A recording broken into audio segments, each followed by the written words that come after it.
So the topic which I am going to discuss today is teacher as an innovator. एक नवाचारी के रूप में शिक्षक की भूमिका। आज इस विषय पर हम अपने विचार आपसे साझा करेंगे कि जब हम टीचर से इनोवेशंस की उम्मीद करते हैं, जब हम टीचर के इनोवेटिव होने की बात करते हैं, तब हमें एक शिक्षक से क्या अपेक्षा या क्या चाहिए होता है। मैं अपनी बात फॉर्मली शुरू करूं उससे पहले कुछ सक्सेस स्टोरीज आपके साथ शेयर करूंगा, कुछ स्टोरीज आपके साथ शेयर करूंगा जो मेरे कुछ विद्यार्थियों की हैं या फिर उन टीचर्स की हैं जो देश में विभिन्न कोनों पर अपने अपने प्रयासों से अपने अपने विद्यालयों में नवाचार कर रहे हैं।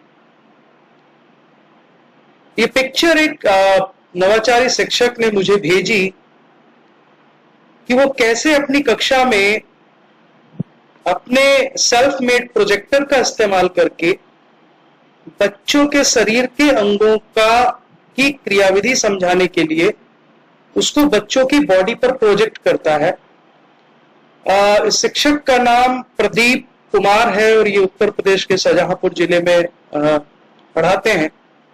एक उच्च प्राथमिक विद्यालय के शिक्षक हैं और इन्होंने केवल अपने प्रयासों से अपने विद्यालय में एक ऐसी विज्ञान की प्रयोगशाला स्थापित की है जहां ये self made tool, self made operators और जो भी कबाड़ जिसे हम कहते हैं वो जो मिलता है उसके प्रयोग से विज्ञान के नए नए आयामों को स्थापित करते रहते हैं, उनको प्रस्तुत करते रहते हैं। उनको बहुत राष्ट्रीय और राज्य स्तर पर पुरस्कार भी मिले हैं और बहुत सारे स्कूल्स अपने टीचर्स को, बहुत सारे डायट्स अपने टीचर्स को इनके स्कूल को विजिट कराने ले जाते हैं कि आप चलिए और देखिए कि किस प्रकार प्रदीप कुमार जैसे एक शिक्षक ने एक देहात में, गांव में, रूरल एरिया में विदाउट मच इन्वेस्टमेंट एक अच्छी लैब तैयार की।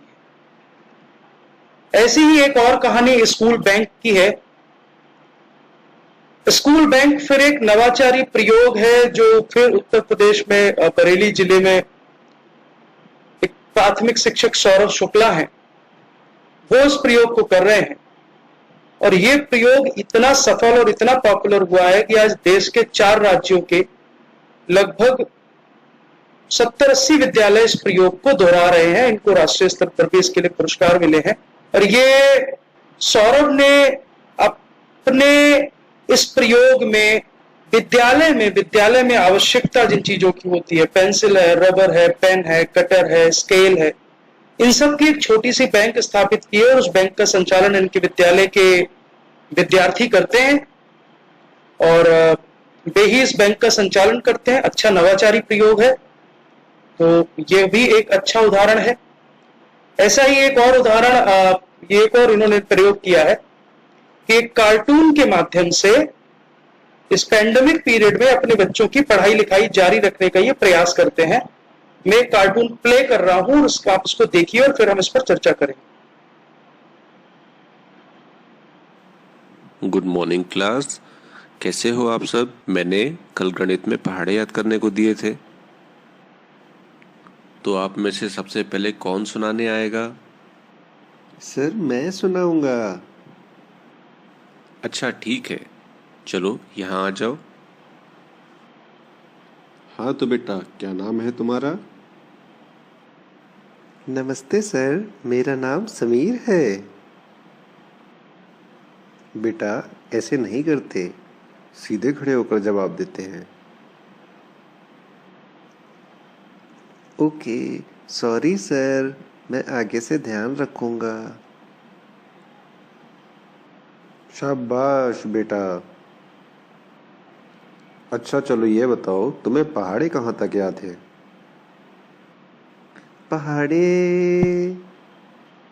पहाड़े तो सर 20 तक याद है शायद मुझे। अरे वाह समीर, ये तो बहुत ही अच्छी बात है। थैंक यू सर, मैं आपको सुना भी सकता हूँ। अच्छा चलो 18 का पहाड़ा सुनाकर दिखाओ जरा।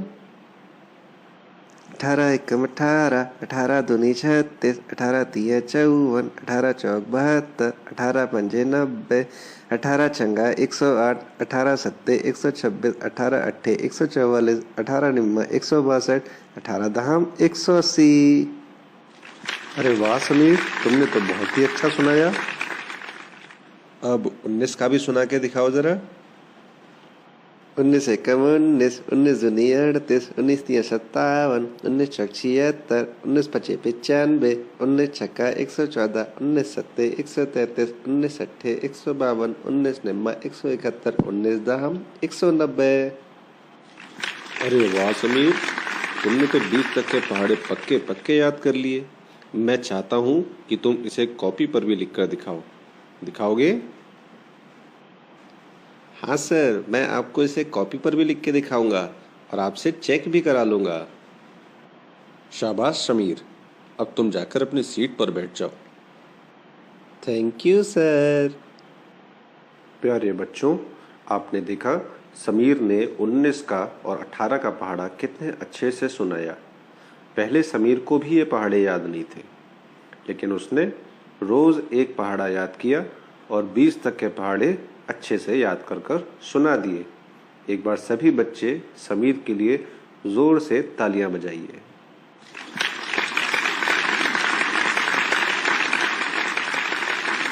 अरे बस बस, अब एक काम करो, सभी बच्चे अपनी अपनी कॉपियां निकालो और 20 तक के पहाड़े लिखकर मुझे दिखाओ। ठीक है बच्चों? तो ये एक वीडियो था। ऐसे ही, ऐसा नहीं है कि कार्टून हम नहीं देखते, कार्टून हम प्रयोग नहीं करते, लेकिन स्थानीय आवश्यकताओं के अनुरूप स्थानीय भाषा में अपने विद्यार्थियों की मदद के लिए जब कोई विद्यार्थी इस तरह से प्रयोग करता है तो ये प्रयोग क्या नवाचार नहीं होते? एक और प्रयोग की मैं उदाहरण लेता हूं। बरेली का ही ये उदाहरण है। वहां एक अध्यापिका ने हैंगिंग बुक्स का कॉन्सेप्ट प्रयोग किया और उसने आर्ट और क्राफ्ट की जो कला होती है उसकी सहायता से गणित के 1 से लेकर 52 तक के अंक लेकर के और अंग्रेजी के अल्फाबेट A से Z कर लेकर के उनके बड़े बड़े कटआउट्स बनाए और उनको पूरी कक्षा में 3-3 के क्रम में इस प्रकार से फ्लैश कार्ड बना करके लटका दिया। अब ये सामग्री उसकी छोटी कक्षा में प्रत्येक समय विद्यार्थियों के समक्ष रहती है।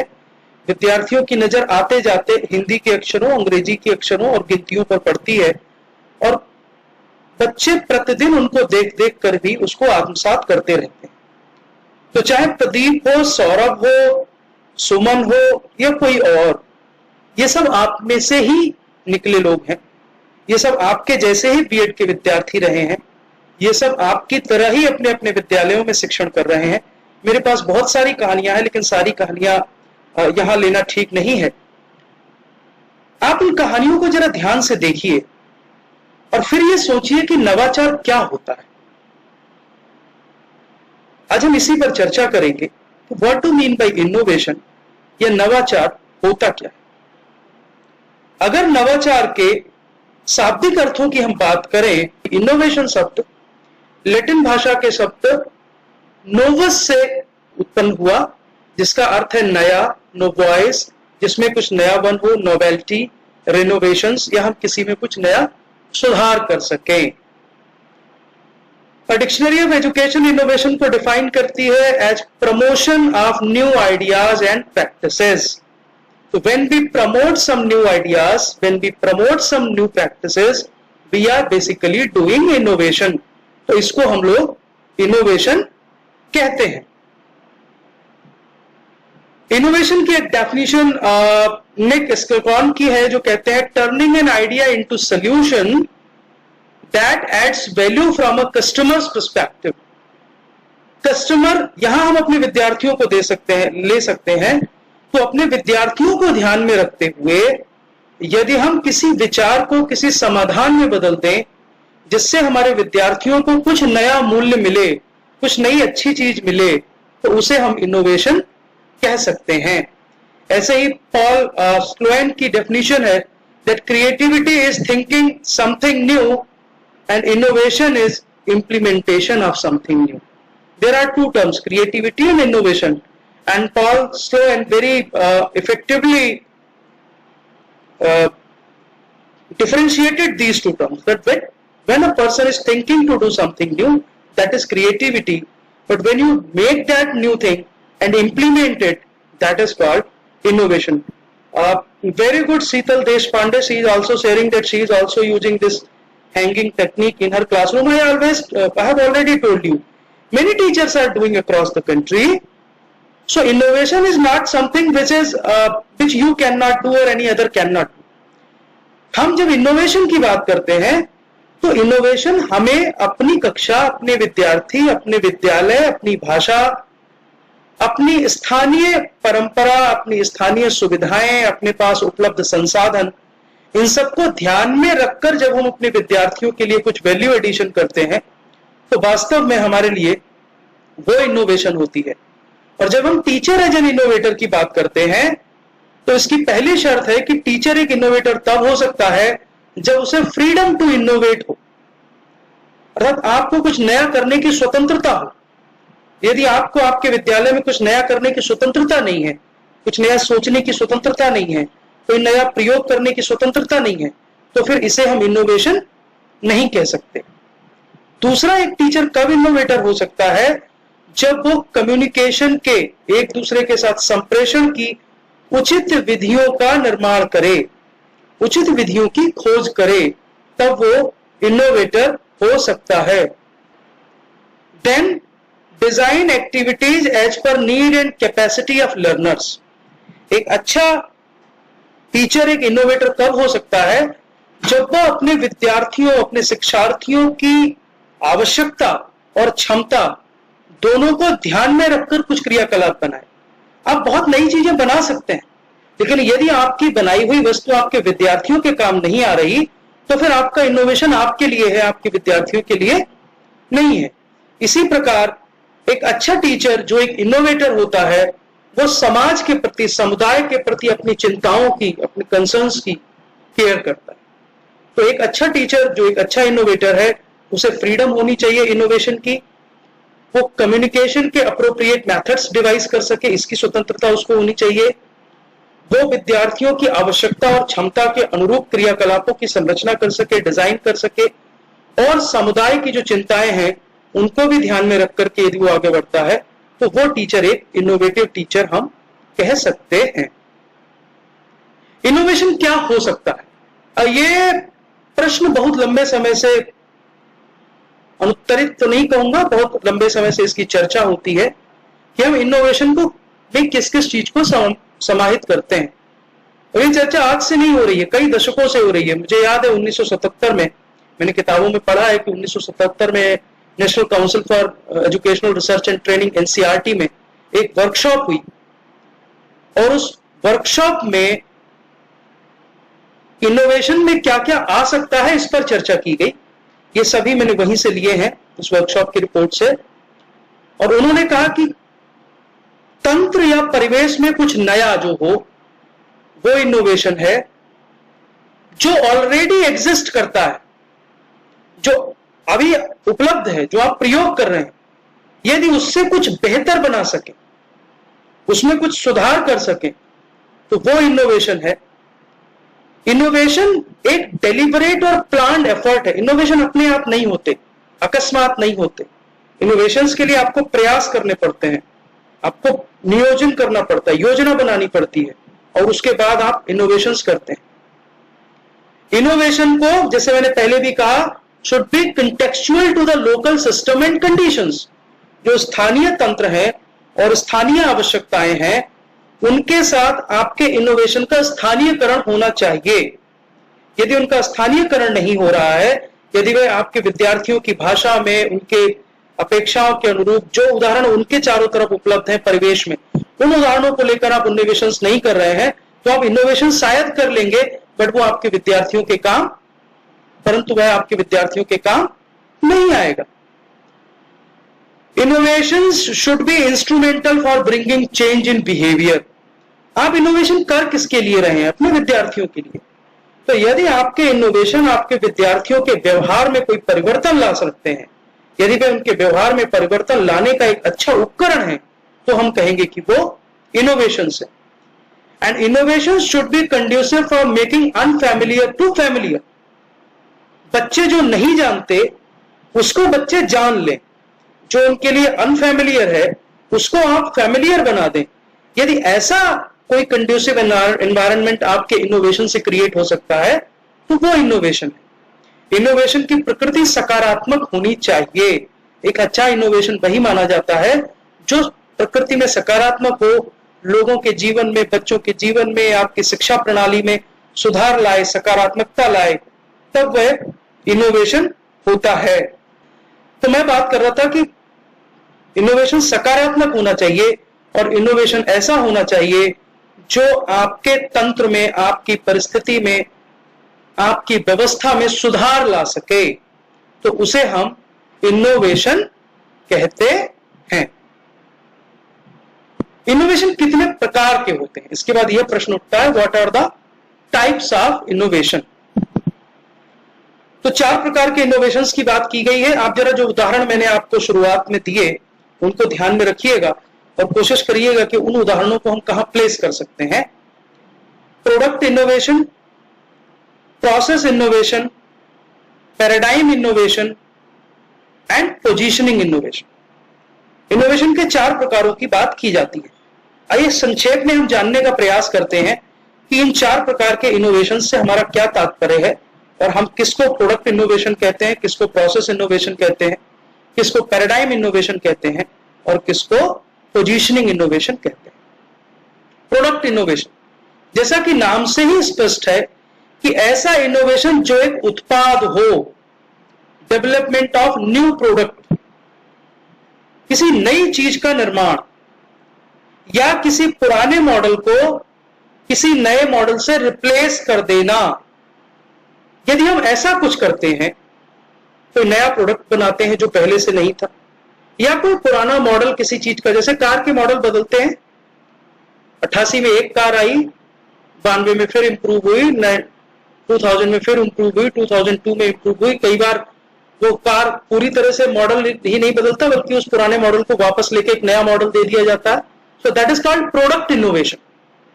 कोई नया प्रोडक्ट दे देना, replacing the old model by new. For example, एक बड़ा अच्छा इसका एग्जाम्पल है, एनसीईआरटी ने स्टूडेंट्स को मदद करने के लिए विज्ञान और गणित में एजुकेशनल किट्स बनाए और उन एजुकेशनल किट्स का प्रयोग पूरे देश में बहुत सारे विद्यालयों में किया गया और किया जा रहा है। तो वो एजुकेशनल किट्स एक नए तरह का प्रोडक्ट थे, एक नए तरह का उत्पाद थे जो विद्यार्थियों को शिक्षण अधिगम में मदद कर सके। या बहुत सारे एजुकेशनल टॉयज बनते हैं, खिलौने बनते हैं, ये सब प्रोडक्ट इनोवेशन के उदाहरण हैं। कई बार कुछ टीचर्स अपने विद्यालय में एजुकेशनल मटेरियल को डेवलप करते हैं, अपने विद्यार्थियों के लिए नई शिक्षण सामग्री का विकास करते हैं। जैसे मैंने उदाहरण दिया, एक कार्टून मैंने आपको दिखाया कि बच्चों को गणित में पहाड़े दोहरवाने के लिए एक 2 मिनट का कार्टून एक अध्यापक ने बनाया। तो वो एक नया इनोवेटिव मटेरियल था जो उस विद्यालय के अध्यापक ने अपने बच्चों के लिए बनाया। तो that is called product innovation. दूसरे प्रकार का जो इनोवेशन है that is called process innovation, अर्थात हम किसी प्रक्रिया में कोई सुधार करें, किसी प्रोसेस में कोई सुधार करें। जैसे कोई नया डिलीवरी मैकेनिज्म डेवलप करें, कोई नया मेथड डेवलप करें। जैसे शिक्षण अधिगम में नई नई विधियां आती रहती, टीचिंग लर्निंग में नई नई विधियां विकसित होती रहती हैं जो पुरानी विधियों को रिप्लेस करती हैं। उन विधियों की सहायता से आप शिक्षण अधिगम करते हैं। जैसे मैं एक क्रम में एक उदाहरण लूं, एक समय था हम केवल लेक्चर मेथड से पढ़ाते थे, फिर उसमें एक प्रोसेस इनोवेशन आई कि यदि हम लेक्चर के साथ थोड़ा डिमॉन्स्ट्रेशन ऐड कर देंगे तो विद्यार्थियों को समझने में आसानी होगी। तो लेक्चर कम डिमॉन्स्ट्रेशन मेथड आया, जब वो आया तब वो एक इनोवेशन था।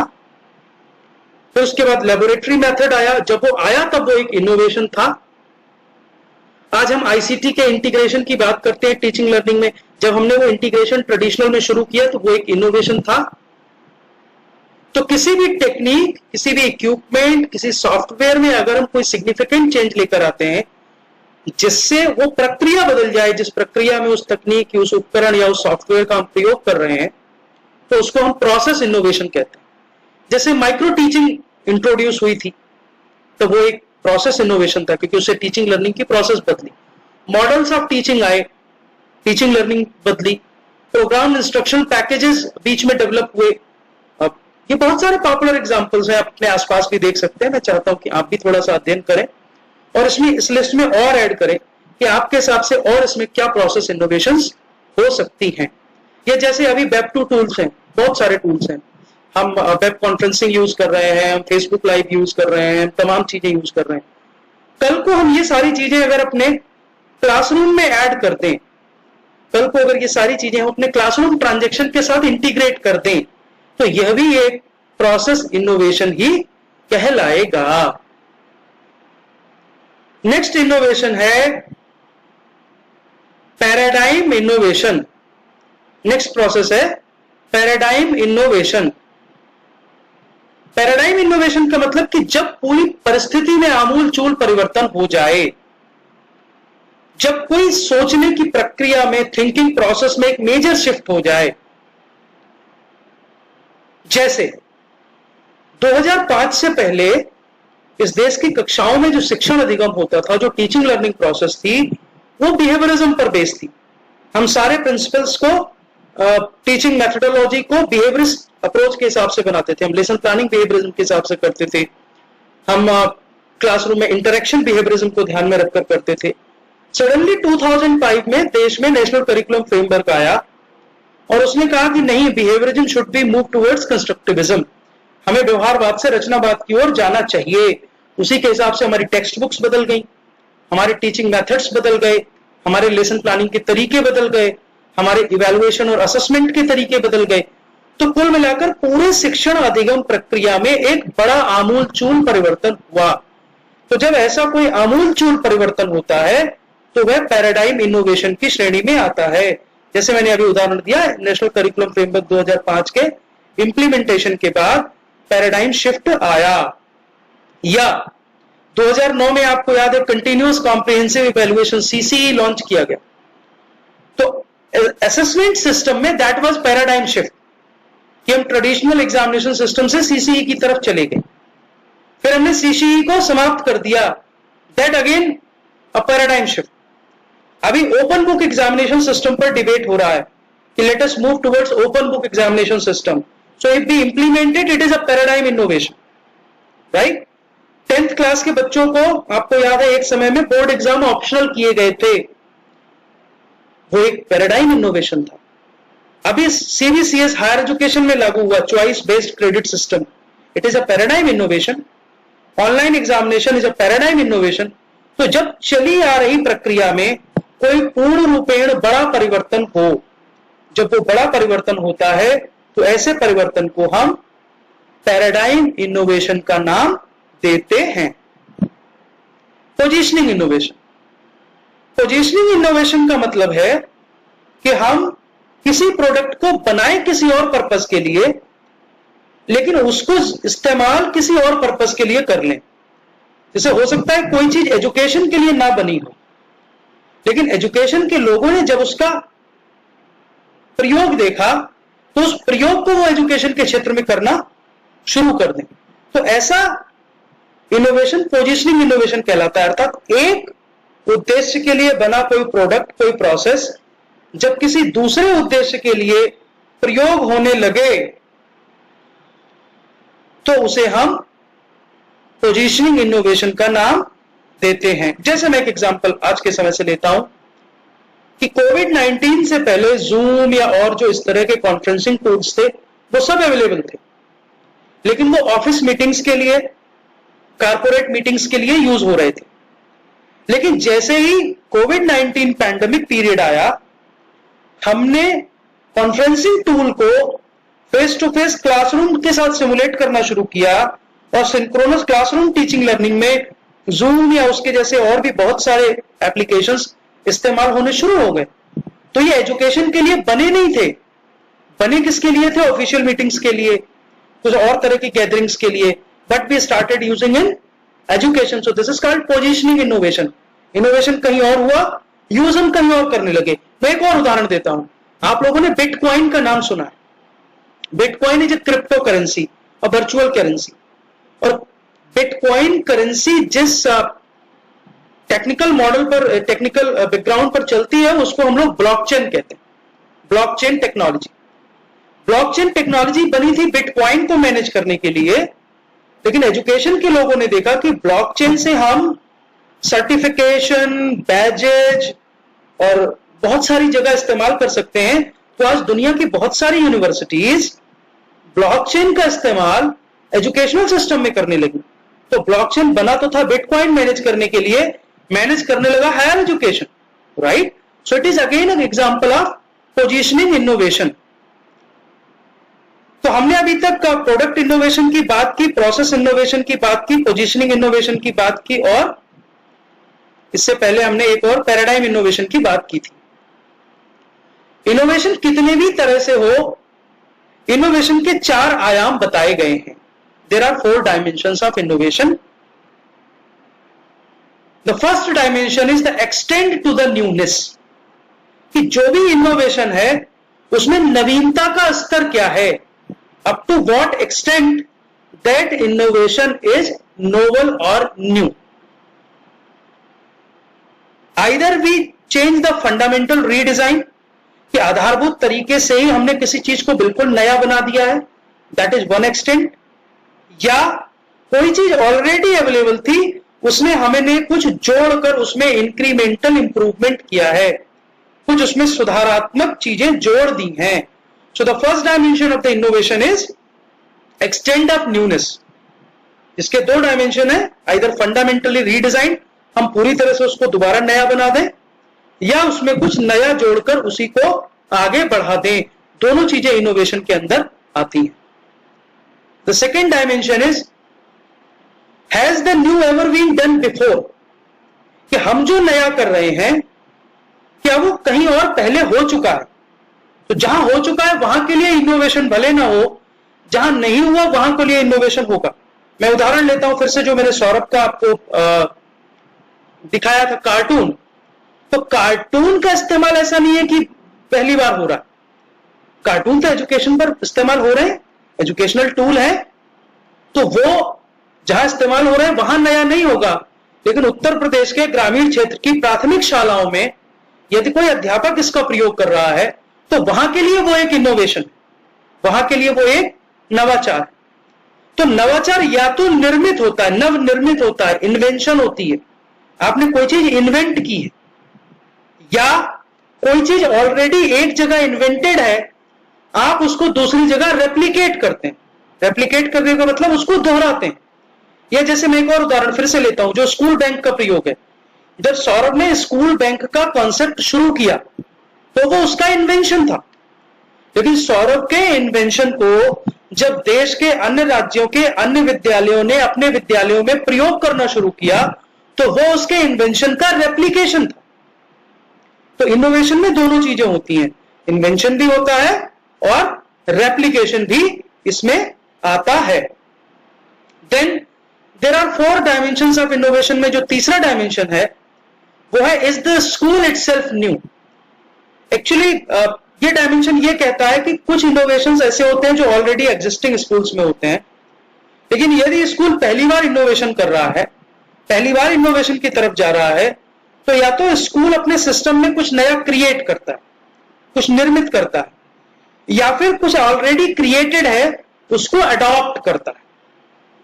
तो third dimension school point of view से है कि either school will create something innovatively for their kids, for their children, for their students, for their teachers, और it will adopt which has been something already been created somewhere. अगर कहीं कुछ create हो चुका है तो उसको अडॉप्ट करना भी इनोवेशन कहलाता है। चौथा डायमेंशन है हु इनिशिएटेड द न्यू, कि ये नवीनता या इनोवेशन किसने प्रारंभ किया, किसने प्रारंभ किया। 2 तरह के लोग होते हैं जो इनोवेशन प्रारंभ करते हैं, the people at the working level, अर्थात जैसे आप टीचर्स हैं, आप यदि अपने विद्यालय में कोई इनोवेशन प्रारंभ कर रहे हैं, आप यदि या कोई चिकित्सक अपने अस्पताल में कोई इनोवेशन प्रारंभ कर रहा है, कोई जहां जो व्यक्ति काम कर रहा है यदि वही वो अपना इनोवेशन स्टार्ट करता है, so that is called type A kind of innovation, means people at the working level, whereas the people outside in the support role. यह भी हो सकता है कि एक विद्यालय में जो शिक्षक पढ़ा रहे हैं वो इनोवेशन ना कर रहे हो, बल्कि कोई एक्सटर्नल एजेंसी आपके विद्यालय के लिए, आपकी व्यवस्था के लिए कोई इनोवेशन करे और फिर आपके लोग उस इनोवेशन को अडॉप्ट करें। जैसे मान लीजिए ऑनलाइन एग्जामिनेशन पर कोई सिस्टम डेवलप होना है, तो या तो किसी विश्वविद्यालय में जो लोग एजुकेशन और एग्जामिनेशन सिस्टम में काम कर रहे हैं वो लोग ऑनलाइन एग्जामिनेशन का कोई मॉडल, कोई प्रोटोटाइप डेवलप करें, तो वो type A type of innovation होगा।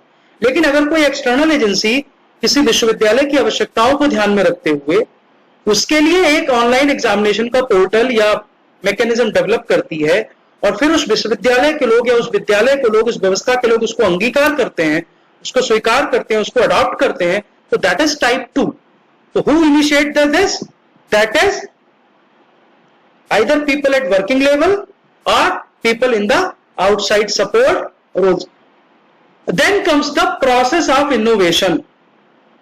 Process of innovation का मतलब नवाचार कैसे काम करता है, इसकी प्रक्रिया क्या है, हम कैसे नवाचार करते हैं या नवाचार किस प्रकार होते हैं, इसको लेकर के कई सारे क्वेश्चंस हैं, बहुत सारे प्रश्न हैं। लेकिन इस प्रक्रिया के कुछ चरण हैं, पहले हम उनकी संक्षेप में चर्चा करते हैं, फिर एक एक चरण पर विस्तार से बात करेंगे। The first step is identifying the problem.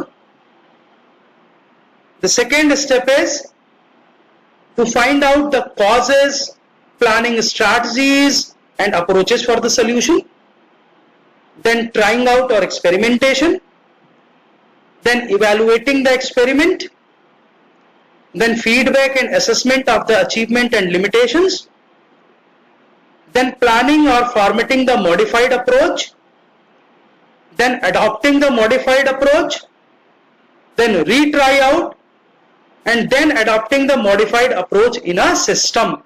तो ये 9 चरण जो है ये कुछ विद्वानों ने नवाचार की प्रक्रिया के बताए हैं।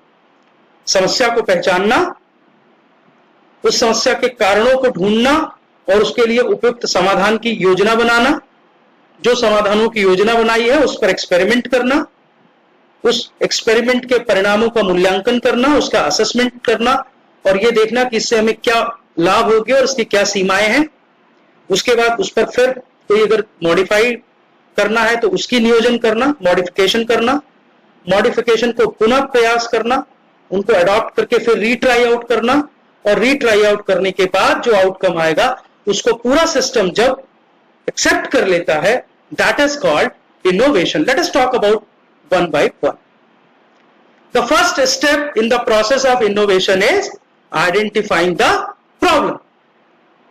जब हम आइडेंटिफाइंग द प्रॉब्लम की बात कर रहे हैं, समस्या की पहचान करना, तो हमें पहले सोचना होगा एक अध्यापक के नाते कि हमें इनोवेशंस की जरूरत क्यों है।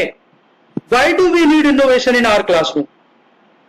Then, if we need innovation to solve a problem, so whether this problem is new or unique, because if there is a problem and there are already available solutions for the problem, then there is no need to reinvent the wheel.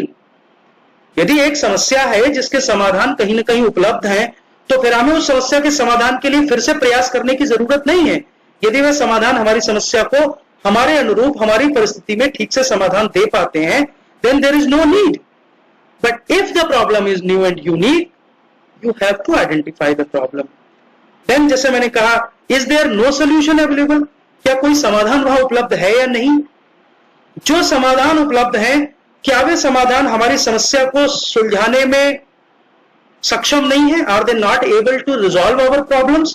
If these are the questions which we need to answer, and then we decide that okay, let us do some innovation. Then we move to the second step. So what is the second step? To find out causes, planning strategies and approaches for the solution. तो हमारी समस्या नई है, हमारी समस्या का कोई समाधान उपलब्ध नहीं है, जो समाधान उपलब्ध है वे हमारी समस्या का ठीक प्रकार से समाधान नहीं कर पा रहे हैं, तब हम सोचते हैं ये समस्या क्यों खड़ी हुई, इस समस्या के कारण क्या हैं। यदि इस समस्या को हमें डील करना है, if we need to deal with the problem, what could be the possible strategies, इसके लिए क्या संभावित युक्तियां, रणनीतियां हो सकती हैं, we need to list down them. Then उनमें से कौन सी ऐसी अप्रोच है जो इस प्रॉब्लम को बेहतर तरीके से डील कर सकती है, ये हमारा सेकेंड स्टेप होता है, where we decide about the strategy and approach which we want to use for solution and we plan that how we will go ahead. Third step होता है trying out or experimentation. अगर हमने एक से ज्यादा strategies decide ली हैं और हमें लगता है कि ये सारी स्ट्रेटजीज हमारी समस्या का समाधान हो सकती हैं, तो हमें प्रायोरिटाइज करना होता है कि हम कौन सी स्ट्रेटजी को पहले टेस्ट करेंगे। सारी स्ट्रेटजी को हम एक साथ भी टेस्ट कर सकते हैं और स्ट्रेटजीज को हम एक एक करके भी टेस्ट कर सकते हैं। So should I try out the same strategy on whole group, एक ही स्ट्रेटजी को लेकर के मैं पूरी कक्षा पर उसको ट्राई आउट करूं, या मैंने 3-4 स्ट्रेटजीज का चयन किया है, 3-4 युक्तियों का चयन किया है, मैं कक्षा को 2-3 समूहों में बांटकर हर एक समूह पर एक एक स्ट्रेटजी को प्रयोग करूं। तो ये मेरा चयन है, मैं एक्सपेरिमेंट कैसे करना चाहता हूं। मैं पैरेलल मोर देन 2 स्ट्रैटेजीज या मोर देन 1 स्ट्रैटेजीज को एक्सपेरिमेंट करना चाहता हूं, या मैं एक एक करके पहले एक स्ट्रैटेजी अप्लाई करके देखता हूं, यदि काम करेगी तो ठीक है, नहीं तो फिर मैं सेकंड स्ट्रैटेजी की तरफ जाऊंगा। सो that is called trying out phase और एक्सपेरिमेंटेशन फेज। जब आप ये एक्सपेरिमेंट करते हैं, चाहे एक स्ट्रैटेजी को अप्लाई करें या एक से ज्यादा स्ट्रैटेजीज को अप्लाई करें, फिर आप उसका मूल्यांकन करते हैं कि आपके प्रयोग के परिणाम क्या है, उसके आउटकम्स क्या है, उसकी निष्पत्तियां क्या है, क्या उससे बाहर निकल कर आ रहा है, और जो बाहर निकल कर आया है क्या वो मेरी समस्या का समाधान करने में सक्षम है। यदि है तो क्या यह विद्यार्थियों के लिए सुरक्षित है, क्या मैं अपनी पूरी कक्षा में इसको प्रयोग कर सकता हूं, क्या मेरा समाधान मेरी पूरी समस्या का समाधान कर रहा है, या मेरी समस्या के किसी एक भाग, किसी एक हिस्से का समाधान इससे संभव है।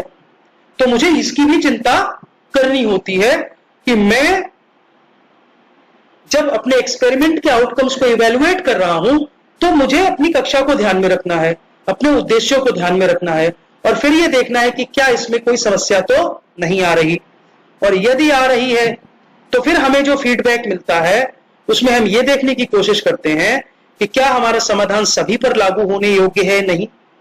यदि सभी पर लागू होने योग्य है भी, तो भी क्या मेरे विद्यार्थी इस समाधान के साथ कंफर्टेबल होंगे, क्या वो आसानी से जब मैं उन पर यह समाधान अप्लाई करूंगा तो वे इसको देख पाएंगे, क्या यह कॉस्ट इफेक्टिव समाधान है कि नहीं। क्योंकि यदि हम अपने ग्रामीण क्षेत्रों के विद्यालयों की बात करें, रूरल एरियाज में बात करें जहां पर रिसोर्सेस कम है, तो हमें कॉस्ट इफेक्टिवनेस भी ध्यान में रखनी होती है। हो सकता है एक समाधान बहुत अच्छा हो, कोई इंटरनेट पर या कोई टेक्नोलॉजी टूल बहुत अच्छा उपलब्ध हो, लेकिन अपने विद्यार्थियों तक उसकी पहुंच बनाने के लिए मुझे खर्च ज्यादा करना हो, या तो मुझे अधिक खर्च करना हो या मेरे विद्यार्थियों को अधिक खर्च करना हो, तो वह अच्छा समाधान होने के बावजूद मैं प्रयोग नहीं कर पाऊंगा। ठीक है, और जो समाधान मैंने सोचा है उसकी क्या पॉसिबिलिटीज है उसको इस्तेमाल करने की, और उसमें कौन सी सीमाएं हैं, उसमें क्या सीमाएं हैं, उन सीमाओं को दूर करने की चिंता भी हमें करनी होती है। क्योंकि अभी ये प्रोटोटाइप मॉडल पर हम काम कर रहे हैं। जब हम उन लिमिटेशंस को एनालाइज कर लेते हैं, उसके बाद हम फिर से प्लान करते हैं, फिर से फॉर्मेटिंग करते हैं एक मॉडिफाइड अप्रोच।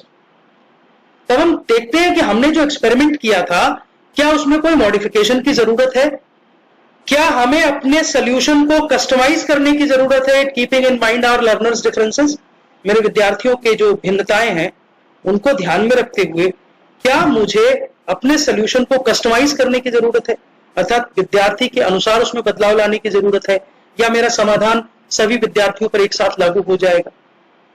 क्या जो मॉडिफाइड अप्रोच अभी मैंने प्लान की है, इस मॉडिफाइड अप्रोच को दोबारा प्रयोग करने की जरूरत है।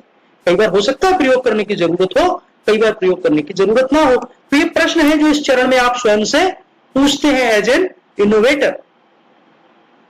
उसके बाद आप जो भी आपने मॉडिफिकेशंस तय किए, जो भी बदलाव आपने निर्धारित किए हैं, आप उनको अडॉप्ट करते हैं और आप कहते हैं let me use the modified solution, कि मैं इस मॉडिफाइड सोल्यूशन को प्रयोग करके देखता हूं। मेरे विद्यार्थियों को मुझे बताना है कि उनसे मेरी क्या अपेक्षा है। जब मैं कोई मॉडिफाइड अप्रोच इस्तेमाल करूंगा तो मेरे विद्यार्थियों को भी पता होना चाहिए कि why I am using that modified approach. फिर इस स्ट्रैटेजी को इंप्लीमेंट करने के लिए, इस सॉल्यूशन को, इस मेथड को, इस मॉडिफाइड अप्रोच को इंप्लीमेंट करने के लिए मेरी क्या स्ट्रैटेजी होनी चाहिए, कैसे मैं इसको एक विद्यालय में लागू करूंगा। कई बार अध्यापक कोई इनोवेशन करते हैं, पहले वो कक्षा में करते हैं, कक्षा के बाद वो उसको विद्यालय लेवल पर लेकर जाते हैं, विद्यालय से फिर वो अन्य विद्यालयों में लेकर जाते हैं। मैं फिर सौरभ का एग्जांपल दूंगा कि उसने जब स्कूल बैंक का प्रयोग शुरू किया तो पहले स्कूल बैंक का प्रयोग एक विद्यालय में शुरू हुआ, उसने लंबे समय तक उस प्रयोग को किया, उसकी कमियां देखी, उसमें सुधार किए, और जब उसे लगा कि मेरा प्रयोग अब कुल मिलाकर के अन्य जगहों पर लागू करने लायक है, तब उसने अपने अन्य साथियों से चर्चा की, कुछ और विद्यालय के लोग उसके साथ जुड़े, उन्होंने अपने विद्यालयों में लागू किया, फिर देखा कि नहीं, ये तो पूरे राज्य में लागू हो सकता है, तो उत्तर प्रदेश राज्य के बहुत सारे विद्यालयों ने उसको अडॉप्ट किया, फिर वह उत्तर प्रदेश के बाहर बहुत सारे विद्यालयों में चला गया। तो इसका मतलब यह है कि मॉडिफाइड अप्रोच हम कैसे अडॉप्ट करेंगे, इसकी स्ट्रैटेजी की भी हमें चिंता करनी होती है। और यदि हमें रीट्राई आउट करने की जरूरत है तो क्या हमें रीट्राई करना है तो किस स्केल पर करना है, क्या हम उन्हीं स्टूडेंट्स पर रीट्राई करें जिन पर हमने पहले किया था, या हम नए स्टूडेंट्स पर रीट्राई करें। अगर हम उन्हीं स्टूडेंट्स पर रीट्राई करेंगे तो क्या वहां कोई कैरी ओवर इफेक्ट होगा? क्या कैरी ओवर इफेक्ट का मतलब कि जब आप प्रयोग एक विद्यार्थियों पर करते हैं और उन विद्यार्थियों पर दोबारा प्रयोग करते हैं तो पहले का ज्ञान या पहले के प्रयोग के अनुभव दूसरे प्रयोग के परिणामों को कई बार प्रभावित कर सकते हैं, तो उन पर कोई प्रभाव तो नहीं होगा क्या? तो ये रीट्राई आउट के समय हमें सोचना होगा, हमें कितनी समय तक ये रीट्रायल करना है, थोड़े समय तक करना है, लंबे समय तक करना है, और विद्यालयों में करके देखना है। We need to think on all these questions and then we adopt the modified approach into the system. उसके बाद हम जो रिट्रायल के आउटकम्स है उनको एग्जामिन करते हैं, उसके बाद मॉडिफाइड अप्रोच को पूरी क्लास, पूरे विद्यालय, ये कई बार कई विद्यालयों के लिए अडॉप्ट करते हैं, और ये भी हम चिंता करते हैं कि क्या और विद्यालयों में भी इस मेथड को, इस अप्रोच को प्राप्त या लागू किया जा सकता है। तो ये थी इनोवेशन की प्रोसेस, जो कि 9 चरण थे, और मैंने प्रयास किया कि 9 के 9 चरणों को आपको संक्षेप में स्पष्ट करूं, जिससे कि आप ये जान पाएं कि एक टीचर कैसे इनोवेट करता है। Then, when we talk about how does a teacher innovate, the first thing is that if a teacher wants to innovate, he or she should continuously reflect on content, context and procedures. जहां innovation करना है उस innovation की विषय वस्तु क्या है, उसका परिप्रेक्ष्य क्या है, वो किस परिवेश में, किस वातावरण में, किस कॉन्टेक्स्ट में इनोवेट करना चाहता है, और इसके प्रोसीजर्स क्या है, इसकी प्रक्रियाएं क्या है। तो if a teacher wants to innovate, he or she should continuously reflect on content, context and procedures. He or she should develop new strategies, new technique, and if possible somewhere then they produce new material also, and they are not depend upon the traditional approaches and they use new permutation and combinations. वही teacher innovate कर पाते हैं जो चली आ रही व्यवस्था से अलग सोचने की और आगे बढ़कर उसमें कुछ नया जोड़ने की हिम्मत कर पाते हैं या इच्छा रख पाते हैं। यदि हमें परंपरागत शिक्षण अधिगम में आनंद आ रहा है और हमें लग रहा है कि हमारे विद्यार्थियों के सभी लक्ष्य उसमें पूरे हो रहे हैं, तो फिर हम कभी इनोवेशन का नहीं सोचते, हम कभी नवाचार के बारे में नहीं सोचते। यहां पर मैं आपका धन्यवाद देता हूं कि मैंने टीचर एज एन इनोवेटर के डिफरेंट डायमेंशंस को प्रस्तुत करने का प्रयास किया है। आप सभी लोग स्वस्थ रहें, सुरक्षित रहें, सभी नियमों का पालन करें, अपने आस पड़ोस पड़ोसियों का ध्यान रखें, घर के बड़ों का ध्यान रखें, और शांति पूरे देश में बनी रहे। इसी प्रार्थना के साथ मैं इस कक्षा को समाप्त करता हूं। आप सभी लोगों ने मुझे सुना, इसके लिए आप सभी लोगों का बहुत बहुत धन्यवाद।